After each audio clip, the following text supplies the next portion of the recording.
Can't decide and torn between a romantic, comedy, action, or an indie film to watch for the weekend? Well.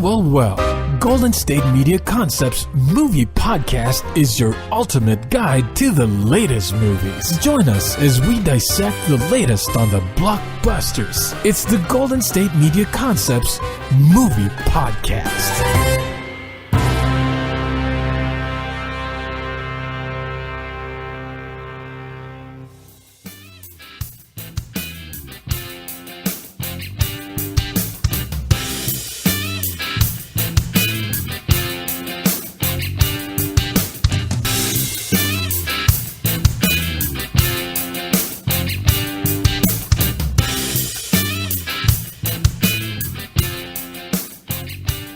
Hello and welcome to the GSMC Movie Podcast, brought to you by GSMC Podcast Network.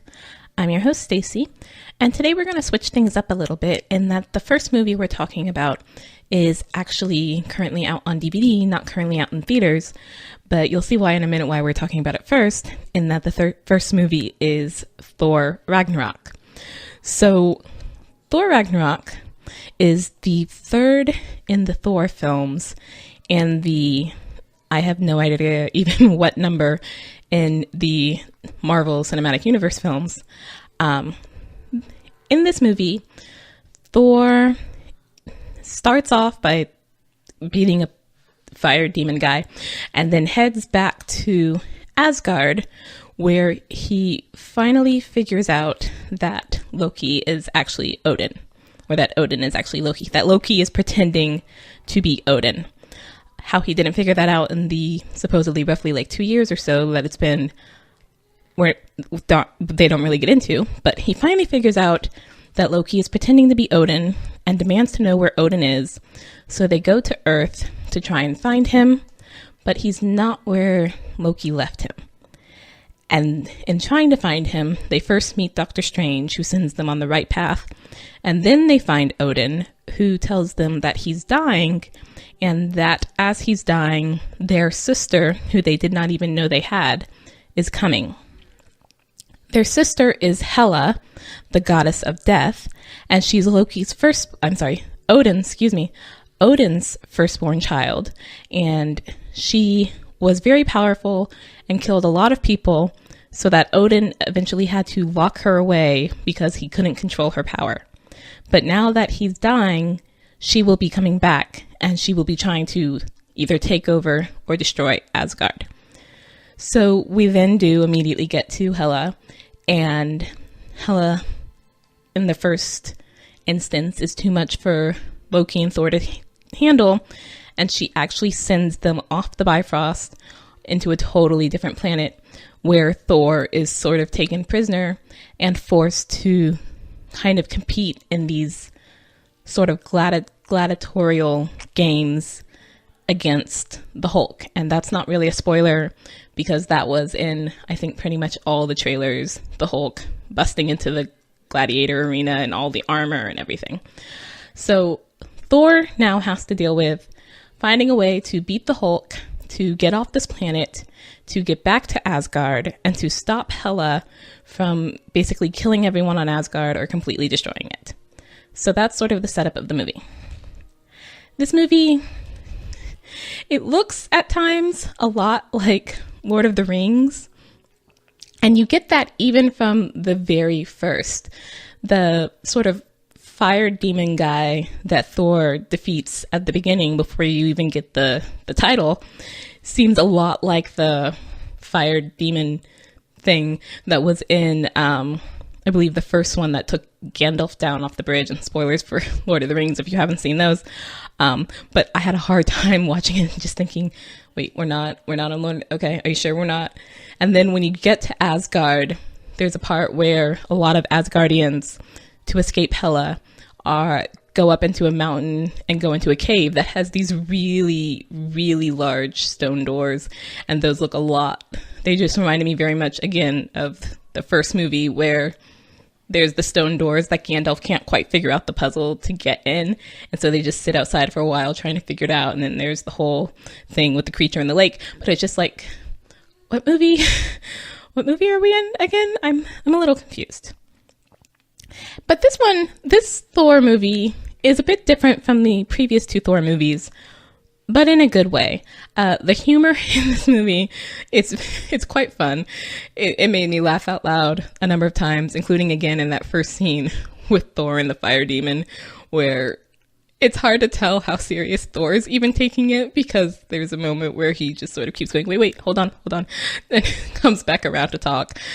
I'm trying not to spoil, but it was so much fun. And the moment where Thor meets Hulk is kind of funny. There were just a number of moments that I laughed out loud, and it felt different from the previous two Thor films, possibly because it was more of a just adventure battle film and less of a romantic angle, which I think it goes along with, I think, where Marvel's starting to go in whatever phase we're in now. But it also matches better with the Iron Man and Captain America films, which had their love stories, but then sort of dropped them a bit after the first film and then went way much more into the action-y era. Save for Iron Man 3, that was also a lot about him and Pepper. But the first two Thor films with Thor and Jane, it felt, and I remember thinking this at the time, that of the main Avengers that got their own movies, Thor was probably the one where girls might actually drag their boyfriends to instead of vice versa, because Chris Hemsworth is a very, very good-looking guy, and he was very sweet and romantic and just charming with Jane in the first two films, to the point where it's just like, oh man, that is dreamy boyfriend material right there. Yeah, we have to go watch really hot, dreamy guy just for 2 hours. Let's go. Whereas the other ones felt a lot more, just like I said, action film. So it seemed that guys might be dragging their girlfriends to that one. And I don't mean to be any gender stereotype, just as far as demographics go. But with this one, because we're now getting into this new era where there's seems like a gazillion different Avengers and you have to see all the different films, for Thor to sort of maintain a place popularity-wise with that, I think they felt they needed to shift that. And I believe there was also something with Natalie Portman and not wanting to come back for the film, so you really couldn't have that love story anymore. This one, it definitely was like, let's completely change things up.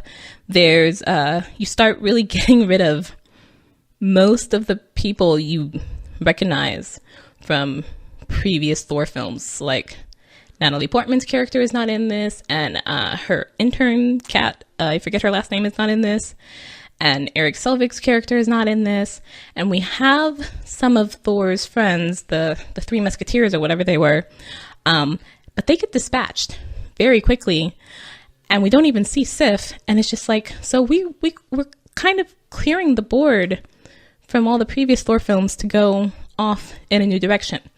In the same way, and this I think was also in the trailers, Chris Hemsworth no longer has the long Point Break, as Iron Man made the comment, hair.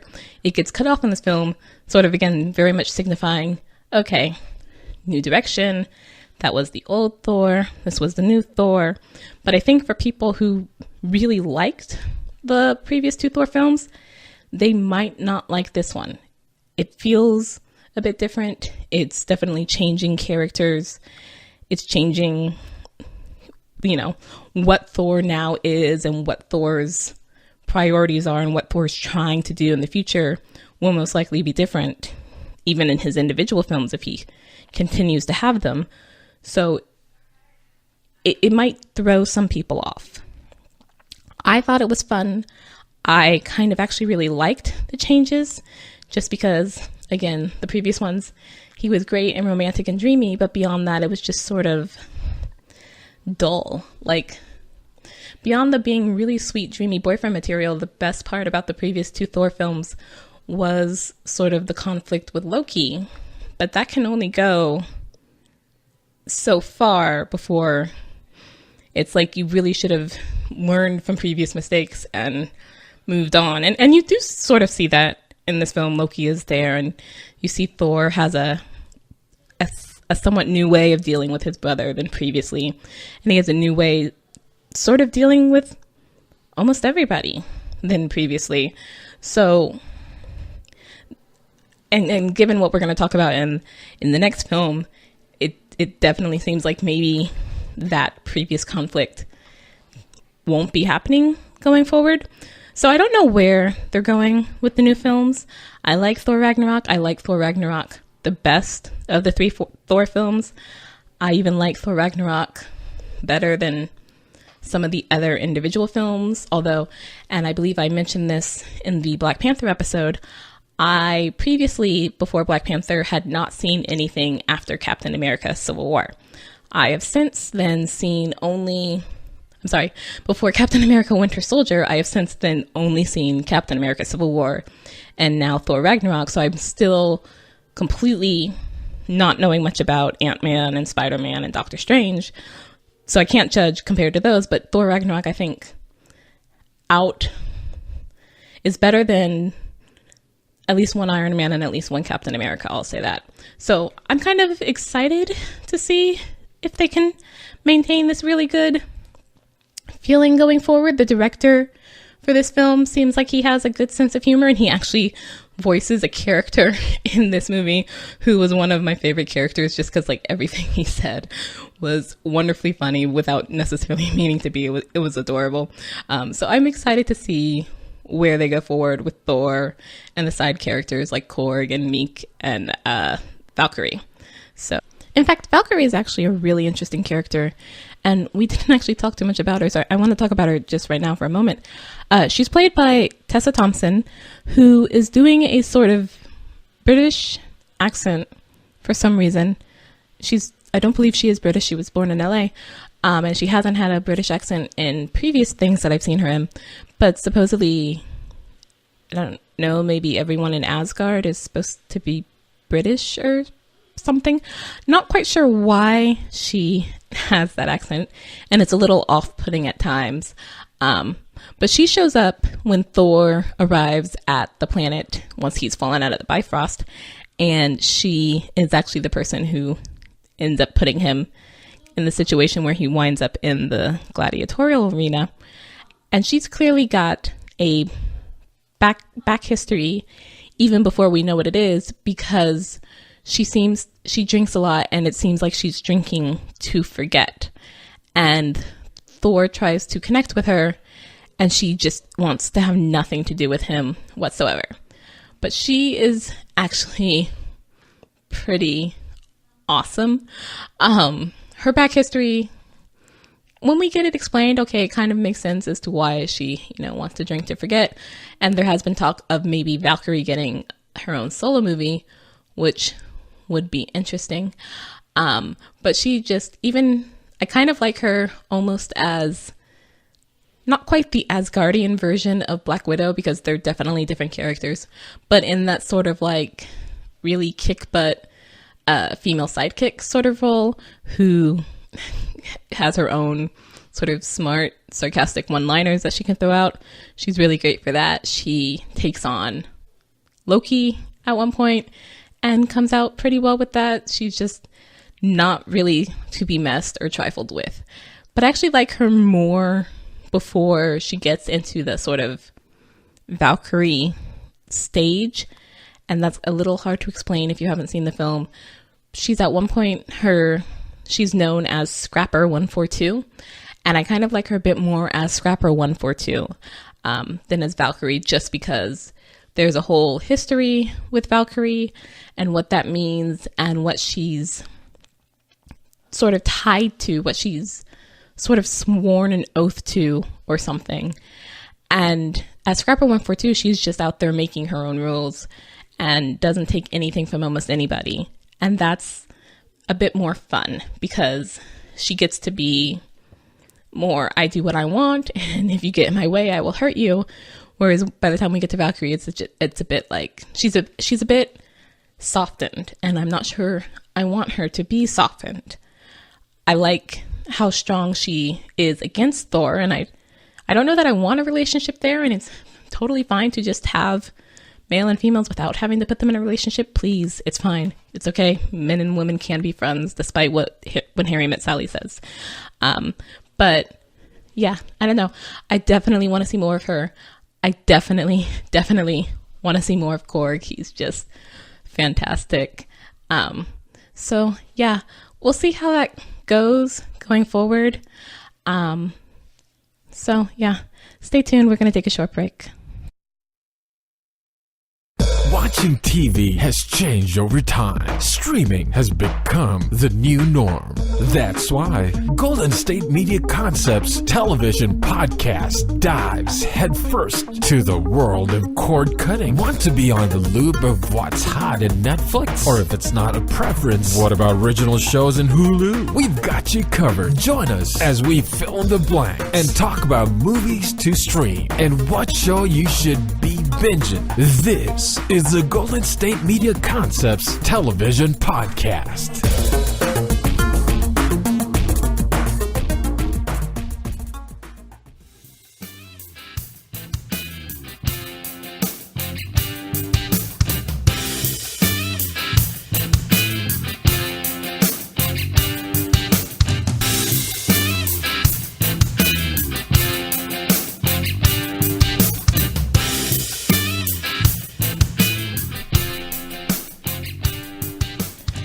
Welcome back. You're listening to the GSMC movie podcast, and our second film today is Avengers Infinity War.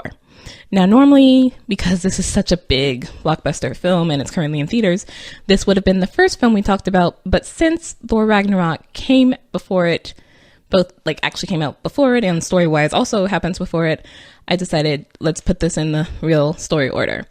I don't know, I think if you hadn't seen Thor Ragnarok, at the beginning, you might be a bit confused as to what happened to Thor and where did Loki come in here and how the Hulk and all that. But if you quickly just get to, okay, there's things I don't understand and move on, I don't know that there's too much it would have affected the story otherwise as far as you understanding it. And it's now, we've seemed to now have gotten to that point where if you haven't seen every Marvel film before the Avengers, you have a very good chance of being confused somewhere. So before this one, I think I mentioned earlier, I haven't seen the Ant-Man film. I haven't seen Spider-Man Homecoming. I haven't seen Doctor Strange. The last one I saw before Thor Ragnarok was Captain America Civil War. So I was a bit confused in this film where we get to Wanda and Vision and how that happened, because last I knew, wasn't Wanda in prison or what? We've definitely gotten to the point you cannot just watch only the names of your films. You cannot just watch only the first two Avengers films and go into Avengers Infinity War and understand it. It just, you will have missed so much and so many characters that you'll just be like, who are you and how did we get here and what happened to so-and-so and wait, what? Which, look, I get why they would do that business-wise. That makes a lot of sense to require that you see all these things, so therefore you have to pay the money to see all these things. But I'm kind of really annoyed that you don't all, they're not all called under one title. Captain America has his own films. Iron Man has his own films. Thor has his own films. They're not all considered, oh, now the Thor Volume 2 or whatever. So the idea that I have to see all of them is just a little frustrating. But Avengers Infinity War also is frustrating for me because it doesn't quite end. And I'm going to try very hard not to spoil things here. There is already been assured a number of films that will come out after Avengers Infinity War, including Avengers 4, whatever that will be called, Black Panther 2, the Captain Marvel film. So, certain storylines haven't ended yet. We're going to continue doing something. And I'm just sort of like, can we get to an ending? Is Avengers 4 going to be the end? I kind of just want to end this story and move on with my life before you just drag this out too much and it stops becoming good. But I highly doubt that Marvel is anywhere near that thought process, so it's not going to happen. In this film, Avengers Infinity War, the Avengers have to come back together to stop Thanos, who is collecting the Infinity Stones to try and wipe out half the universe. It starts off almost immediately after the credit sequence at the end or middle of Thor Ragnarok, with them coming upon Thanos' ship and Thanos trying to get the Infinity Stone that is in the Tesseract.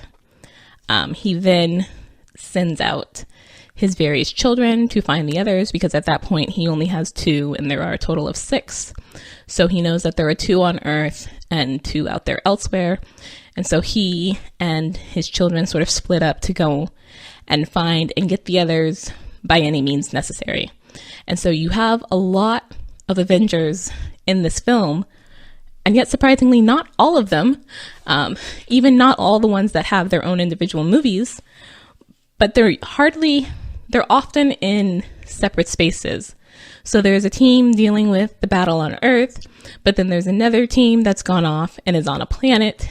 But then there's a third team that's gone off and is on a different planet, and they kind of meet for a moment and then split up into different teams and then go off again.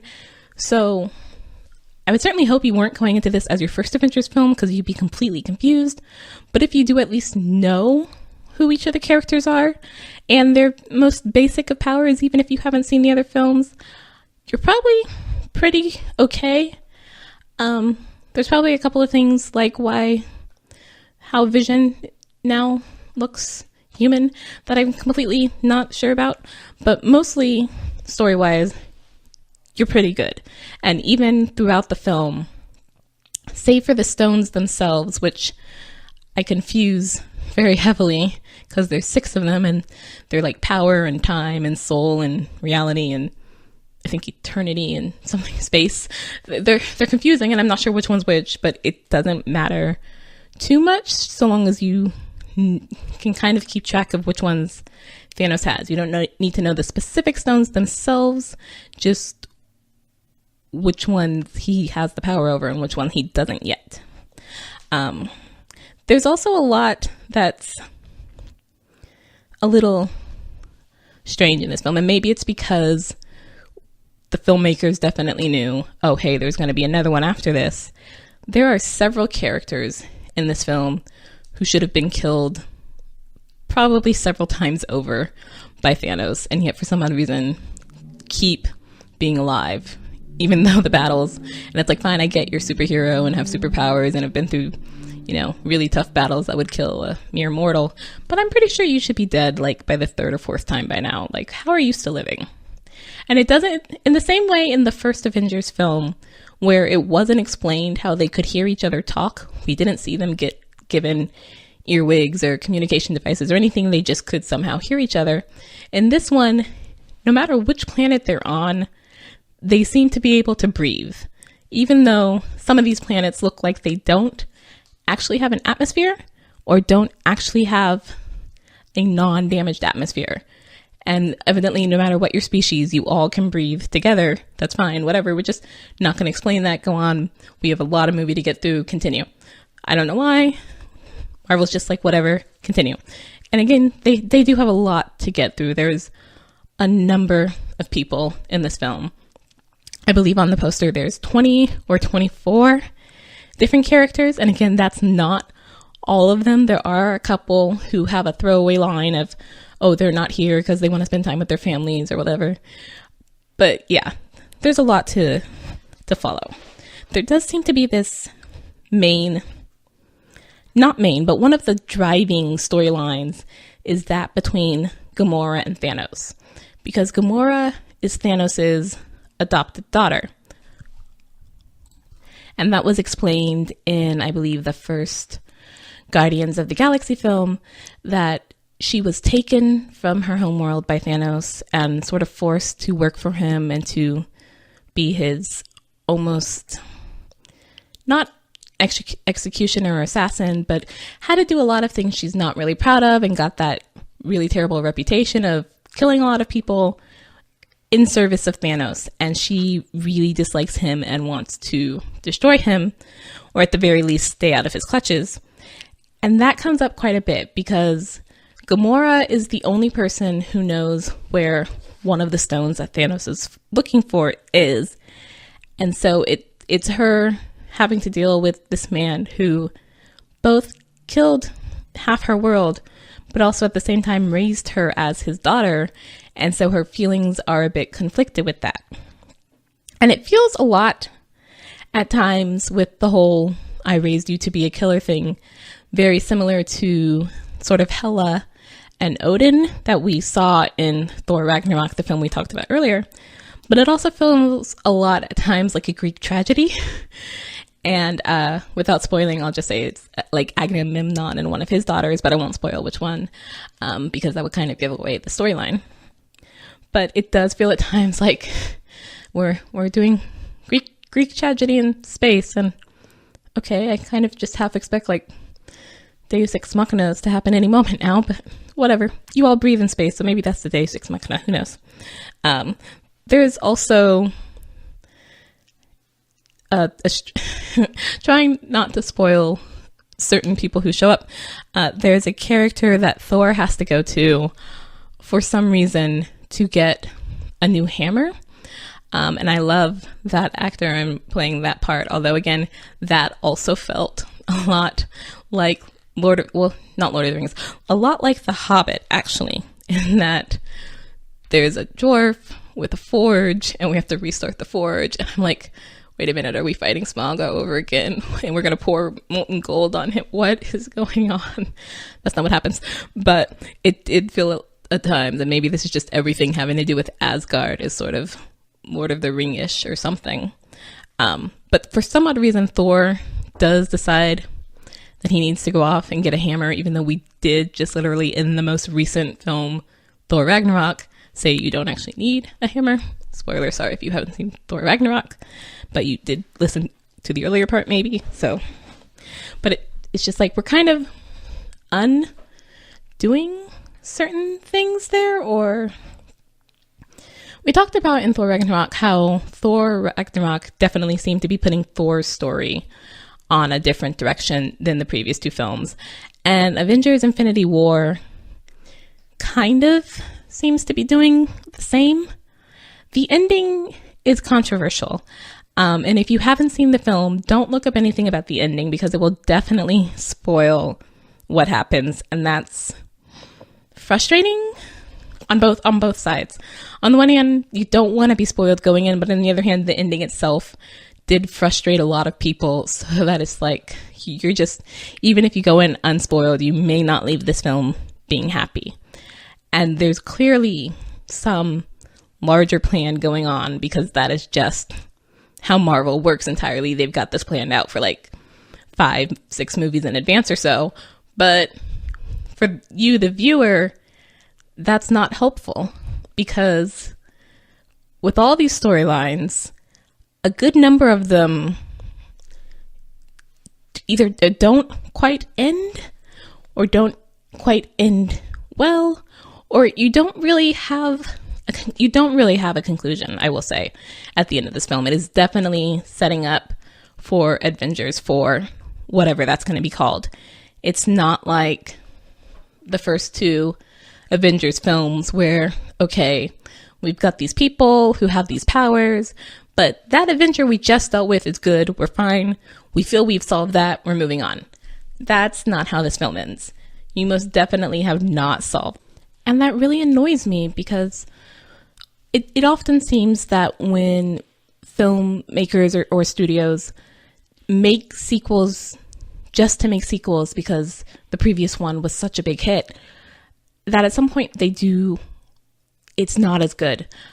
I haven't seen, for example, Godfather 3, but from what I've heard, I really don't need to, that one definitely did not match up to the first two, and that, making another just because the studios really want that second or third or 20th or whatever we're on now is not a good enough reason to do that. You really do need to have a good idea and a good storyline and a good way to do it. And I'm just worried that Marvel is going to try and suck as much of this out of it as possible, and that they'll go too far and won't know when to sort of end things while they're still on a high. And then that will sort of taint the memory of previous films for me. And if I see one that's really, really bad. And it's just like, oh man, we started off so good and this became a great thing. And now we've got all these superheroes and, oh, you ended so badly and everything previous is just reflected in that bad ending. And I can't think of it without thinking of that bad ending. And it makes me a little sad. So I do really, really hope that Avengers 4 ends the Avengers thing, unless they're going to start having like a whole new set of Avengers. I know that Robert Downey Jr., who plays Iron Man, and Chris Evans, who plays Captain America, have both really sort of expressed their interest in, or not expressed their interest, I guess I shouldn't say that, but that both are really sort of feeling done with playing those parts and want to move on and do other things with their career and aren't really interested in coming back for future films. So Avengers 4 might be the last for them, and I don't really expect to see another Iron Man or another Captain America film unless, and they do this in the comic books all the time, unless those roles get passed on to someone else. We do have a future Black Panther. It has already been stated, a future Spider-Man, I believe. Ant-Man and the Wasp is coming out soon. So we have, and Captain Marvel is coming out before Avengers 4, I believe. So we do have a whole different set of Avengers we can go forward with if the original few decide they don't want to do it anymore. And if that's a new phase, then it feels kind of good to just sort of stop with this phase and actually have an ending and be done with an end satisfactory end well, so that we don't have that whole, retroactive bad feeling about the films. And I really do hope they do that. So tune in next time to the GSMC movie podcast. I'll see you then. Bye-bye. You've been listening to the Golden State Media Concepts Movie Podcast, part of the Golden State Media Concepts Podcast Network. You can find this show and others like it at www.gsmcpodcast.com. Download our podcast on iTunes, Stitcher, SoundCloud, and Google Play. Just type in GSMC to find all the shows from the Golden State Media Concepts Podcast Network, from movies to music, from sports to entertainment, and even weird news. You can also follow us on Twitter and on Facebook. Thank you, and we hope you have enjoyed today's program.